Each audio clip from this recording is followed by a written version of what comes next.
5 ला मृदुदेव प्रसन्न गोटकिंडी पैलवान तात्या गुजले लेंगरे. 6 ला पांडुरंग शिंदे यांचा वजीर आणि देवा पलूस सुटला. 7 ला नाथ प्रसन्न चिक्या आणि 8 ला 8 सुटला या मैदानातला आणि 8 मध्ये दोघातच लढा चालू आहे.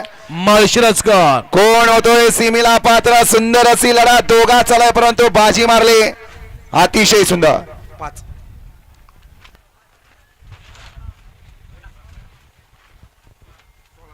गड क्रमांक 8 चा निकाल. गड क्रमांक 8 चा निकाल तास क्रमांक 5 वरली गाडी अमृतेश्वर प्रसन्न गोटकिंडी पैलवान तात्या गुजले लेंगरे या गाडीचा 1 नंबरला विजय बैलगाडी मालकाचं त्यावरती बसणाऱ्या चालकाचं हार्दिक अभिनंदन आहे. वळवा गड क्रमांक या मैदानातील 9 वळवायचं आहे. 9 वळवा. होय खाली आवाज जात नाही. सोन्या मंडप खाली आवाज जात नाही. मागा सुंदर अशी गाडी पळली हरणे आणि सत्याची गाडी. हे हरणे आणि सत्या बैलाचे मालक बाळासाहेब मोपरेकर कुटरे यांच्याकडे सुंदर अशी गाडी पळली. सौरभ ड्रायव्हरना